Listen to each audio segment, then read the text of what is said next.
Although we can't be here together, I still want to take a moment to acknowledge Indigenous lands that we're on.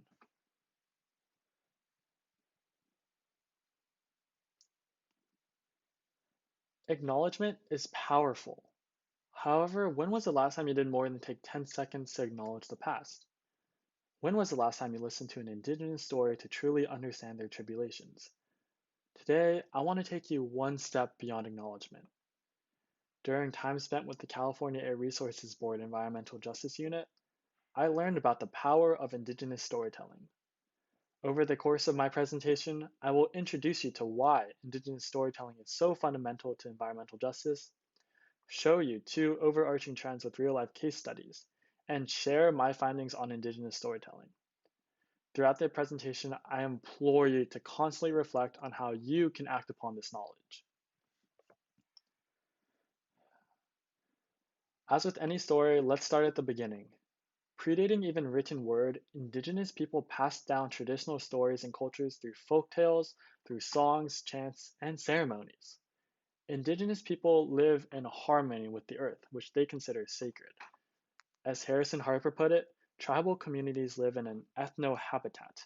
That is, they feel a stronger physical, emotional, and spiritual connection to the earth, more so than arguably anyone else. This is what my history books taught me. A dive into our first example of storytelling, however, paints a different picture. I had the pleasure to interview Ron Reed of the Karuk tribe. Here, he tells the story of his tribe through a timeline. Though we don't have time to read its contents, it's clear that storytelling can expose veiled histories of forced assimilation and genocide. Since the late 1400s, indigenous have been stripped of their culture, spiritual, and environmental rights, forced off their sacred lands, and exploited for natural resources. This raises severe environmental justice issues. Environmental justice, or EJ for short, embraces the principle that all people have a right to equitable land and environmental conditions. Despite its powerful capability to further EJ goals, storytelling is often underappreciated by the outside world. With this foundation, let's move on to real-life storytelling trends and examples.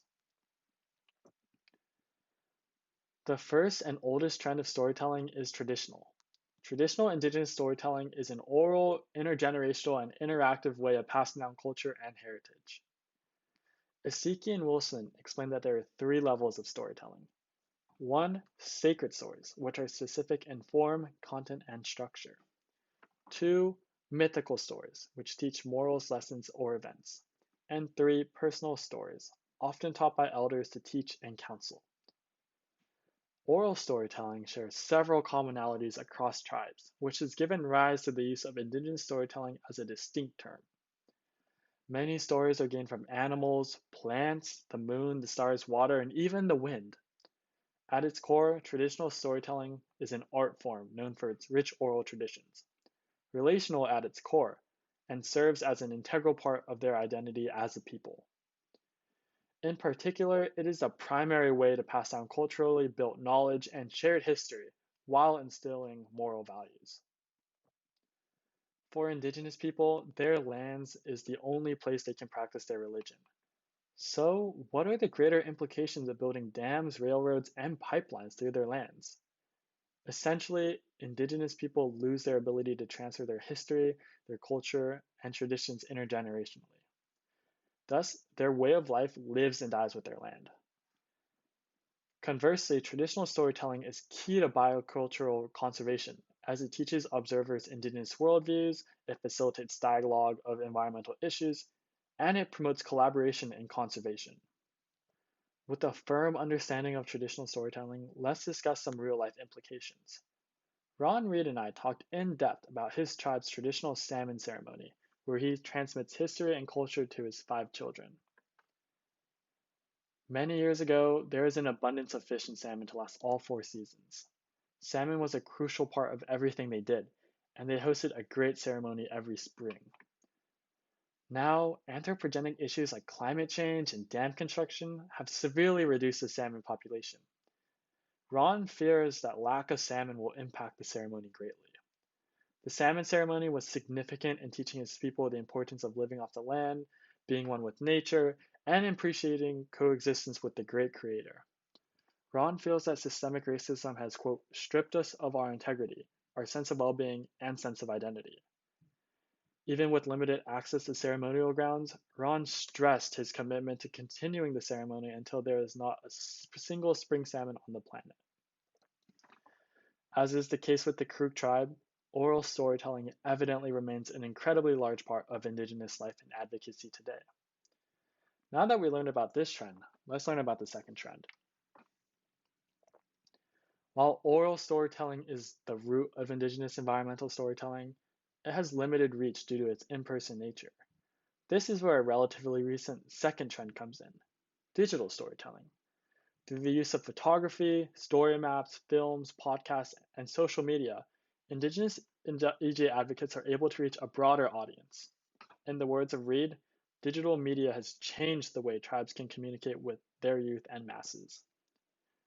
Now let's dive into an example of digital storytelling. Here is the story map Voices of the Grand Canyon, which combines geographical maps, photographs, videos, and audio to tell stories. Story maps are easily accessible and only a click away from exploring. Voices of the Grand Canyon collaborates with 5 individuals, working with each one to tell their story and speak their truth. Rather than hearing me talk, let's listen together to the voices of the Grand Canyon.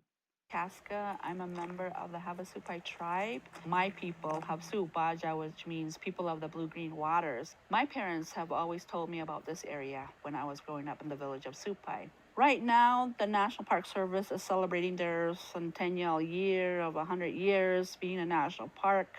But for my people and other tribes surrounding this area, it's really not a celebration. Once it became a national park, my people were restricted from this area. An area about south of here called the Red Butte area, Wikaruisa. It is our place of emergence. Whereas when the world was flooded with so much water, they put this little girl in a canoe or a boat where she floated for days.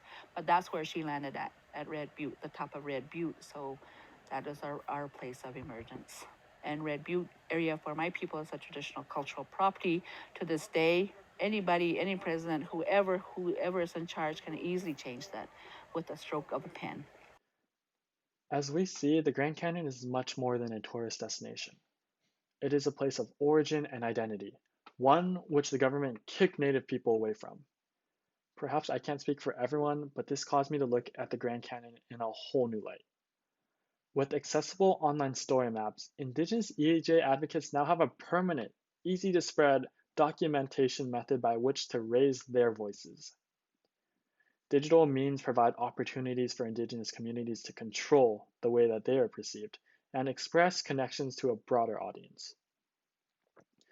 Hence, visual storying can become a powerful tool for elucidating deep cultural dimensions and lived experiences. In my research, I came across 4 conclusions. Despite my initial prediction of a complete trend shift from traditional to digital, oral storytelling remains alive and vital to Indigenous activism. Second, while oral and digital stories are 2 different trends, they are not necessarily mutually exclusive. Digital story may lack the personal connection of oral, and oral storytelling may be incredibly difficult to show outsiders in a post-COVID world. Yet story maps and films are powerful ways to broadcast the voices of elders, document their knowledge while empowering youth to take their identities as activists. Third, in talking with activists, I discovered their concerns about the over-romanticism of imagery in digital storytelling. Since a photograph or video is just a snapshot in time, it can fail to properly depict everyday problems and concerns of Indigenous. Finally, there is no way to fully comprehend the significance of storytelling until you explore a story or talk with an Indigenous EJ advocate. Even after hours of research, I found that I was most moved by watching video recordings, observing story maps, and talking with advocates. Overall, both styles of storytelling remain essential and should be used together to challenge the framing of dominant cultures. Right now, this direction of storytelling is at its critical point. With the rise of digital media, I believe storytelling to be at its best when there is an intersection between the two. In conclusion, I hope I motivated you to look into additional Indigenous stories and take agency in the fight for Indigenous environmental equity. In case this presentation piqued your interest, I created a reference sheet with different stories you can learn and observe from. Thank you so much, and I'm excited to read all your questions.